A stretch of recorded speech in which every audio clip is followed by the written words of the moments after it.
On today's Locked On Texans podcast, Cody and I look at the unsung heroes from Saturday night's victory, and Jonathan Wells, former Ohio State running back, joins the show. You are Locked On Texans, your daily Houston Texans podcast, part of the Locked On Podcast Network, your team every day.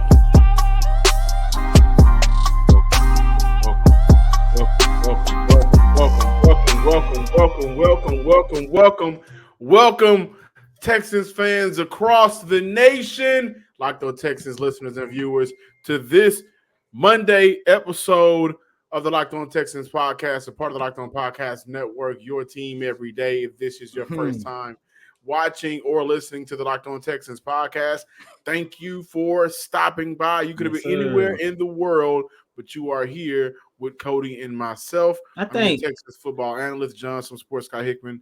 Of course, on the other side, Sports Illustrated's own credential media member for the Houston Texans, Cody Davis. Yes, sir. I think this might be the 10th consecutive day we didn't post the show. I don't know. I'm tired, but as long as the Houston Texans I'm in the zone. As long as they keep winning in the fashion that they are, I have no problem with it. Yes, Today's episode is brought to you by Game Time. Download the Game Time app, create an account, use code Locked On for $20 off your first purchase. And if this is your first time again, thank you for stopping by. Make sure you subscribe, like, and comment on YouTube or wherever you get your podcasts. And thank you to our returning listeners coming back as we continue to talk Texans. On today's show, we look at, can CJ Stroud go on a Joe Burrow run? Those two quarterbacks will always be connected in some kind of way because of the Ohio State bloodline that they share. And then we look at it, a former Ohio State running back, friend of the show, of course, Jonathan Wells. He's going to join the show to talk CJ Stroud and, of course, just the Texans right now, right? Jonathan Wells joined the show early in the year. He had an opportunity, of course, former Texans running back, might I add, or we get caught up in the Ohio State connection, former Texans running back. So that's going to be fun. But we open up today's show, Cody and listeners and viewers, looking at the unsung heroes of Saturday night's victory. Cody, I want to give it to you. Well, I'm going to start off with my biggest unsung hero, and that was Desmond King. The performance that he had inside NRG Stadium against the Cleveland Browns, it showed two things. One, it showed why he was the most surprising cut when the Texans officially named their initial 53-man roster. And two, why it was so important for the Houston Texans to bring him back. He finished the game with a team high 12 tackles, and he ended up being the second highest graded defensive player according to Pro Football Focus with an overall grade at 85.3. The only other defensive player that ended up grading higher was Christian Harris, who I believe had like a 91, a crazy stupid number. But shout out to Desmond King, and he might have had one of my favorite moments of the season.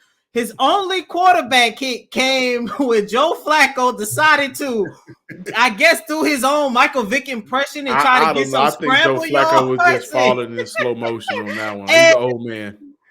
Desmond King hit him so hard to the point he like double spinned on top of his head. He did the Booker T, the five time. He did the spin-a-rooney on him. Oh my goodness. To see that in person, man, I bust out with the laughing. And honestly, John, I haven't stopped watching that on repeat. I've literally been watching that almost every hour on the hour ever since the end of Saturday's game. But shout out to Desmond King. And another guy that I want to give a special shout out to in terms of unsung heroes, of course, I'm going to stay on the defensive side of the ball because once again, the defensive performance that the Texans had was phenomenal. According to head coach D'Amico Ryans after the game, he said that the Texans saved their best defensive performance of the season when they really needed it. Another unsung hero I want to mention, Derek Burnett.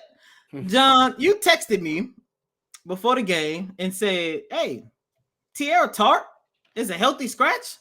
I say, yeah, unfortunately, I don't like it because they need as much help up front as possible. And I knew going into the game that both Will Anderson, especially Jonathan Grenard, was going to continue to be on limited snaps. Grenard more so than Anderson. So I was like, I didn't like that. However, Barnett had one of his most impactful games ever since he came here as a member of the Houston Texans. He is another guy that showed why Nick Caserio should be at least a strong consideration for Executive of the Year, because he went out there and made sure that they claimed Barnett off of waivers, and he has made a tremendous impact ever since joining the Houston Texans. 2 tackles, only 1 sack, but that 1 sack came during a very crucial moment of the game, and he finished as one of the top overall graded defensive linemen for the Houston Texans with an overall Pro Football Focus grade of 78.7. Shout out to the Houston Texans, man. Like I said on yesterday's show, I'm going to say it here again today. Every single player, especially on the defensive side of the ball, who stepped on the field made an impact for the Texans' victory. Absolutely. And one of the guys that I'm going to look at is a guy that we've been beating up a little bit on the show, simply because in his first real year of NFL football, he hasn't produced. Now, we know that his story and what he's coming back from, but there's no way I'm going to, talk about the unsung heroes without mentioning John Mechie. John Mechie was very good for Houston Saturday night. Houston had about, I think, I can't remember offhand, but I think 6 plays of 25 or more yards. John Mechie accounted for that. John Mechie also, I think got more snaps than anticipated because Noah Brown went out the game so early. And when you look at the game that he had, a total of 44 yards, that may not seem like a lot actually, but that was his best output of the season. He also got involved in the run game with 9 yards. So a total of 50 or more yards on the game in that game for John Mechie. I thought he was good for his role. I thought that when you saw Noah Brown go down as early as he did, I was wondering, okay, how can Houston find other guys to get involved? That's been a legitimate question for the past several weeks. Honestly, since Tank Dell has went down, you've had spurts from guys here and there, but not all consistently. John Mechie stepped up and did his thing. Also, I'm going to stay on the offensive side of the ball. I thought Shaq Mason didn't get the amount of love that he probably should after Saturday's game. But Shaq Mason did a very good job of just making sure that Houston had an opportunity to limit that offensive line. I limit the defensive line of the Cleveland Browns, guys. They went out there 0 sacks. When we know that, okay, 0 sacks, that's big. But they went up against arguably one of, if not the best defensive line in the NFL. And with Shaq Mason, I'm also going to throw an alley-oop to the guy that they gave the start to in place of Charlie Heck, a fully healthy George Fant. I thought that he played very good for Houston. And so you look at some of the small things that allowed Houston to do some of the big things, 25 or more yards, pushing that offense, getting that offense downfield. John mentioned he's a part of that. Making sure that Myles Garrett was a no-show, making sure that some of the other defensive linemen on the Cleveland Browns were no-shows. Yes, we gave a lot of praise to Laramie Tunsil, and we can continue to give praise to Laramie Tunsil. Don't get it twisted. But Shaq Mason, George Fant, Juice Scruggs, who was, in terms of pass blocking, according to PFF, he was the highest graded pass blocker for the Houston Texans. And oh, by the way, he's a rookie. So, yeah, we got to give love to that offensive line in its entirety, man, because without them being able to offset the pressure from the Cleveland defensive linemen, that may be a different game. They get their pressure, now you're looking at them getting turnovers, and now you're looking at getting better field position, and now you're looking at them cutting the field in half, and now Joe Flacco doesn't have to go the distance. So a lot of that small detail type of things went into that victory. O-line did good. John Mechie did good. And I also want to give some love to the hometown kid, Jalen Petrie. Yes, sir. Only out of 3 targets, only 1 allowed for 6 catches going his way. And I thought that, man, Jalen Petrie has been beat up a lot this season. Not the season a lot of people thought he'd have, a sophomore slump to say the least. But Jalen Petrie had I thought he had a good game Saturday night, and I want to give him some love because you just love to see a kid bounce back, but this isn't like a charity bounce back. He had a good game, and we got to acknowledge him as such. The first go-round, Cleveland was able to deep bomb Houston over the top a lot. They were not able to do that. You saw Jalen Petrie be effective. dropping back in coverage, or he's always pretty much effective when he's active around the line of scrimmage. So shout out to Jalen Petrie. I thought he is a unsung hero for Saturday's game.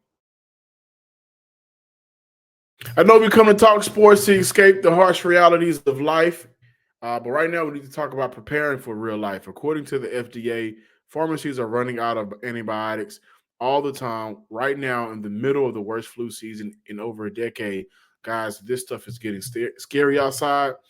I can't imagine a more helpless feeling than if myself, my significant other, or a family member, or one of our family member kids got sick while a supply chain issue kept them from getting life-saving medication that they need. Thankfully, we'll be okay with Jace Medical. Jace Medical is allowing us the opportunity to kind of fight back a little bit. The Jace case is a pack of 5 different antibiotics to treat a long list of different illnesses.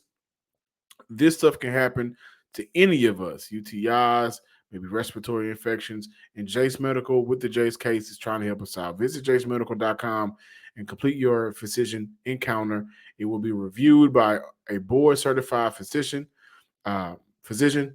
and your medication will be dispensed by a licensed pharmacy at a fraction of a regular cost. It has never been more important to be prepared than today. Go to jacemedical.com and use code LOCKEDON to get $20 off your order. You shouldn't have to worry when you buy tickets to the next big event. Game Time is the fastest and easiest way to buy tickets to all the sporting events, music, comedy, theater events near you with killer last-minute deals, all-in prices, views from your seat, and the best price guarantee. Game Time takes the guesswork out of buying tickets. Game Time guarantee means you'll get the best price. If you find tickets in the same section and row for less, Game Time will credit you 110% of the difference. And with zone deals, you pick the section, and Game Time picks the seats for big-time savings. Take the guesswork out of buying tickets. Download Game Time, create an account, use code LOCKEDON for $20 off your first purchase. Download the Game Time app today. Last-minute tickets, lowest price guaranteed. Welcome back in, Locked On Texans listeners and viewers, Texan fans across the nation. We got somebody special in the house, our friend. Y'all seen him here before. Y'all know him because he was in that backfield for not only Ohio State, but your Houston Texans. Jonathan Wells joins the show. We got to open it up right off the bat. That Ohio State bloodline connection, that Texans bloodline connection. You came here on this very show months ago and let it be known what type of quarterback this franchise was getting in C.J. Stroud. Can you just circle back? Can we circle back and give you the horn and allow you a moment to just say, I told you so? Well, I'm not even going to do it, man. I don't think a lot of people around here like that I was right, but it's okay. You know what I'm saying? They should be happy. You know what I'm saying? Because I'm happy I'm right. Like I said, man, nobody could have predicted that CJ would come into the NFL and do what he's doing as fast as he's doing it. But I was convinced he was the right kind of young man. He had the right type of character, the right type of work ethic, and he came from a great program like Ohio State with a great coach like Ryan Day. So at the end of the day, I figured that he would be able to handle the challenge, and he's succeeding everybody's thought process of what we thought he would come in the league and do. Jonathan, rightfully so. CJ Stroud has gotten a lot of praise for the success that we have seen here in the Houston Texans. But as an alumni for this same organization, what has it been like to see DeMeco Ryans revamp, reshape, and bring this Houston Texans franchise back to relevancy, especially considering the one thing I love about former Texans players, it seemed like all of you guys, it doesn't matter what era, what year, when you put on that Texans jersey, you guys have a very strong connection, a very strong bond within that alumni association, man. What has it been like to watch DeMeco Ryans do the things he do in year one? It's been amazing, man. It's been a true blessing. One thing about him, like I said, man, he's just calm, collected. He has a type of confidence about him that, just resonates throughout the building and throughout the locker room. And like I said, I saw it the first day he was hired. I don't know DeMeco personally. I have not spent a lot of time with him, but I just know a great coach when I see one. He kind of reminds me of Jim Tressel. very quiet, laid back. But when it's time to get on that football field, you see that other side of him come out. You know what I mean? So, yeah, he's done a great job. Shout out to everybody, man. Nick Casario, Callan Hanna, Greg Grissom, everybody in that front office, man, that was able to make these moves, man. Shout out to them. I'm glad you gave Jim Tressel some love. That's one of my favorite college coaches in college football history. And really, I hate how everything went down. But Jim was always a man of the people. It was a player coach type of guy, at least from the outside looking in. When we look at some of those player coaches, what type of impact does that style of coaching, especially when you're winning, what type of impact does that have on players? And I want to use that to just say, how has this team with the Will Anderson, the CJ Stroud, we're seeing Christian Harris have a monster second year, some of these other young guys, how has this team just changed from the years previous to now due to the type of player coaching style that we've been seeing from DeMeco Ryans? Honestly, I think everything started from draft night. Like being at the draft, being at the stage when they made that trade. When they got CJ, I lost my mind, obviously. But then for them to backdoor and trade and come and get Will Anderson, that just sent electricity through this city, and it is not going away. You can feel it all the way through OTAs. You can feel it through training camp. And once they lost those first 2 games, and then they figured it out, and they started to win some games. Not only win some games, 46-second yard drive, to close games out. I knew we had something special, man. So big salute to them, just keeping their head down. Ton of injuries everywhere across the board. It doesn't matter. It's like whoever we putting in there, they're stepping up and making plays when they got to make them. So big salute to the guys, man, for just staying the course and getting us in this playoff hunt. Jonathan, from your perspective, you was in the building Saturday, Texans defeating the Cleveland Browns 45-14. What was that experience like for you? And what are some of the intangibles that you saw down there on the field that you really, really liked? Well, first of all, salute to all the fans that came out, man. NRG was rocking. They were still a little bit on the fence on us early, once we got down. I felt them teetering a little bit, but good thing the boys was able to make some plays, man, and get out of there. But the atmosphere was beautiful at NRG, you know what I mean? So the intangibles, man, listen, we tackled in space. We didn't give up too many big plays on the defense like we did the first time. We were able to neutralize Amari Cooper, who went crazy on us a couple weeks ago. But like I said, I figured that would work in our advantage because as NFL players, we have a lot of pride and a lot of ego in what we do. So when somebody comes out there and catches for 265 yards, I would imagine those guys were chomping at the bit yesterday. You could tell they played with a chip on their shoulder. They played with an attitude. And also, we got some of our pass rushers back that didn't play against them a couple weeks ago. And they was bringing that noise. They had that boy Joe Flacco shook, and that's how we was able to get out there with that smash. Man, social media is fun right now, but the topic the last couple of days actually has been the all-pro snubs, the Pro Bowl snubs. And you look at corner, right? You got Asante Samuels chiming in, former New England Patriot great. The Sauce Gardner and Derek Stingley, those two will be linked together for the rest of their careers. Can you just talk about from a former player, perspective, what is it about Stingley, who 80% of the time traveled with Amari Cooper, only one catch allowed, I want to say it was -6 yards, but he didn't do much, couldn't create separation. What is it about Derek Stingley, who is a quiet assassin, that makes him as great as he is? Well, number one, he's healthy. We always knew. We always knew that if he could get healthy for a long period of time, that he had a chance to be great, which is why he was drafted number 3 overall. I think really just being able to work with Coach DeMeco Ryans, him having that confidence in him to let him loose, let him free, let him play his game.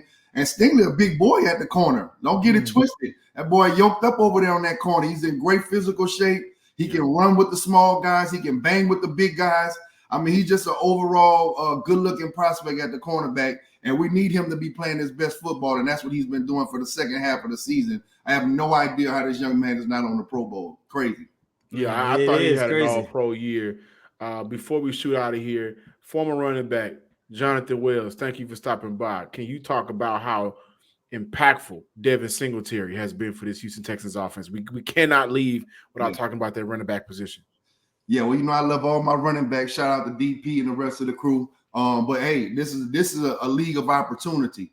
That young man got an opportunity when DP went down, and he stepped up and he's made the most of every single carry that he's had. He's really opened up that whole offense for us because he has a little bit more wiggle, I say, than maybe DP. DP's that down south, north and south, get those yards right away. But if you saw yesterday how patient he was on some of those cutbacks way over here, a lot of running backs don't see that weak side back there. But he has great vision. And, he has great stop and start ability, and he runs hard. He doesn't turn the football over either. So he's been a man amongst boys. We definitely needed him to step up. And big salute to the motor, man. He handling his business. Yeah. Jonathan, before we let you go, as of right now, we are currently waiting to see who's going to be the next opponent for the Houston Texans. It's either going to be the Baltimore Ravens or Kansas City. I'm pretty sure you agree with me and John. It really don't matter who the next matchup is going to be. They definitely have a chance. But as a player who played this game at the highest level, how can the Houston Texans actually sustain the momentum that we have seen them build over these last couple of weeks? Because I truly do believe that sustaining this momentum and this style of play is going to be the key as to whether or not they can make it to Las Vegas on February 11th. Yeah. I think it's really simple, man. Number one on offense, continue to be able to run the football when we need to. And also, CJ just doesn't turn the ball over. If he doesn't turn the ball over, we have a chance to beat everybody that's remaining in the playoffs. Defensively, I think we have to just do what we've been doing, tackle in space, and don't give up too many big plays over the top. Make those offenses earn it and march it all the way down the field. And then we have to be opportunistic like we were yesterday, get a couple turnovers here and there. And anybody can be beat on any given Saturday or Sunday, man. So I think we have a fighting chance against anybody who shows up in the bracket tomorrow. And we're going to be looking forward to going on the road and getting it on. The Texans are 2-0 in Saturday games this year. So, I don't know if y'all believe in that juju, hoodoo, voodoo, superstitions, or what. I hope we get Baltimore. Actually, I ain't going to say I hope we get Baltimore, but I like playing teams that's been on the bye. I like to catch them coming off that bye, a little bit rusty. That's what I think about Cleveland. Y'all rested y'all starters that's going to come back to haunt y'all. I told them. And that's what happened. Yep, Jonathan Wells, guys, thank you for joining the show. We appreciate it. Any last message that you would like to leave our listeners and viewers? Oh, nah, man, y'all follow me. Check me out on J Wells Media Group on Instagram, man. And, hey, let's go. Let's go H-Town. Let's go Texas. Let's go. Let's get another dub this week. Yes, sir. Thanks, Jonathan. My man, appreciate y'all. That was Jay Wells, former Texans running back, telling you guys about why the Houston Texans got a shot. And I want to tell you guys why you have a shot at $150 because right now FanDuel is giving away to new customers, of course, $150 in bonus bets guaranteed when you place a $5 bet. That's $150 in bonus bets, win or lose. The app is super easy to use. There are so many different ways to bet. You got live same game parlays. You can find bets in the new Explore tab. Make a parlay in the Parlay Hub, the best way to find popular parlays and more. So visit FanDuel.com/LockedOn and make your first bet a layup. FanDuel, official partner of the NFL. Welcome back in, Locked On Texans listeners and viewers. Jay Wells, Jonathan Wells. Always good to have a friend back on the show. At the time of this recording, the Cowboys are down 27-7. Dak Prescott, Dakota Prescott has thrown for 2 interceptions, 1 pick six, I believe. It's rough for the other team in Texas. Of I-45. It's rough for them. It's rough for them guys. Wait, by the way, I do want to point this out. The Texans are still playing. And don't let the Texans be the only team in Texas to still be playing meaningful football in mid-January, man. Shout out to the McNairs for getting it right, for getting out of their general manager's way, for doing smart things. But, we talk about doing it right. Drafting C.J. Stroud was a part of that. We just talked to Jonathan Wells, former Ohio State running back, a former Houston Texans running back. Now we're looking at and talking about a former Ohio State quarterback, current Houston Texans quarterback, and C.J. Stroud. Can he go on a Joe Burrow run? Before I pass that over to you, Cody, because I like that conversation. I want you to take it over. Saturday night, when C.J. Stroud was blitzed, he was 5 for 5 for 126, 1 TD. The play action, remember I talked about how great the play action and getting out on the edge and attacking the edge of their defense was for Houston. 5 of 7, 146 yards, 3 TDs on the day for the Houston Texans. Bobby Sloyd did a great job of scheming it up. And C.J. Stroud just did a very good job of delivering. But can C.J. Stroud go on the Joe Burrow run? It's very, very possible. It's possible.